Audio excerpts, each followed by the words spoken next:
Place à l'édito politique sur Europe 1 avec Le Figaro. Bonjour Vincent Trémollet de Villers. Bonjour Dimitri, bonjour Anissa. Bonjour Vincent. Alors le pape François arrive à Marseille aujourd'hui. Il sera accueilli sur le tarmac de Marignane par Elisabeth Borne. Et demain, Emmanuel Macron assistera à la messe au stade Vélodrome.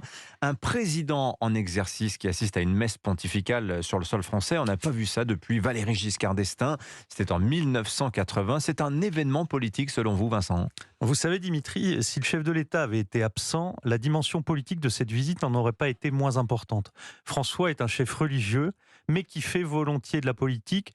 On peut présager de ses discours à Marseille, d'autant que le pape, il l'a montré à Lisbonne pendant les JMJ, aime improviser, mais tout indique que la question migratoire sera au cœur de ce voyage. Et sur cette question, il faut lever quelques malentendus. Sur le plan spirituel, l'accueil de l'étranger est au cœur du message évangélique, c'est même la fin de l'évangile selon saint Matthieu. « Venez à moi les bénis de mon Père, j'étais un étranger et vous m'avez accueilli ». Mais quand cette question prend un tour politique, quand l'accueil inconditionnel est présenté comme le dogme qui doit présider à toute décision sur l'immigration, là c'est autre chose. Le droit d'asile est vieux comme le christianisme et il a été inventé pour protéger des vies menacées dans leur chair, pas pour entraîner le déséquilibre des nations par l'ouverture des frontières à tout un continent. Quand le discours de François prend cette tournure, beaucoup de catholiques se souviennent que l'infaillibilité pontificale ne concerne pas ces questions temporelles, qui certes tourmentent les consciences, mais qui, pour reprendre une autre formule évangélique, doivent être rendues à César et non pas à Dieu. Il est possible que le pape profite de la présence d'Emmanuel Macron pour justement critiquer sa politique migratoire.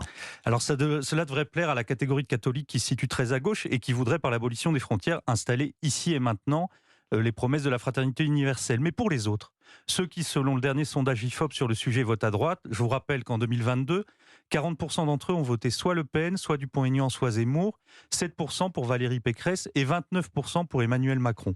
On peut imaginer que ces catholiques français-là resteront en distance des propos du pape et sans se sentir forcément associés à Emmanuel Macron, qu'ils trouvent souvent trop laxiste dans la protection de nos frontières. Disons que sur la politique d'immigration, beaucoup de catholiques français pratiquent le ni pape François, ni Emmanuel Macron. Et pourtant, l'Église catholique est une structure verticale, Vincent. Oui, mais c'est pas un régiment non plus. En fait, on arrive à ce paradoxe que les catholiques les plus progressistes, compte tenu de la position de François sur les migrants, en appellent à l'autorité pontificale, principe qu'ils trouvaient jusque-là ridicule. Et de l'autre côté, les plus conservateurs, formés à l'adhésion au siège de Rome, s'éloignent de l'homme en blanc quand il commence à faire de la politique, attitude qu'ils pensaient autrefois périlleuse. Jean-Luc Mélenchon est papolâtre et Philippe de Villiers est anticlérical. On appelle ça un chiasme. C'est pour cela qu'il est un peu hasardeux de penser que la présence d'Emmanuel Macron à la messe samedi puisse avoir des conséquences électorales. Son absence aurait été jugée critiquable et sa présence est considérée comme bienveillante, mais rien de plus. En fait, le rendez-vous décisif entre Emmanuel Macron et les catholiques, ce n'est pas Marseille et l'immigration, mais la question de l'euthanasie et du suicide assisté. L'heure de la mort pour la théologie chrétienne est aussi sacrée que le mystère de la naissance.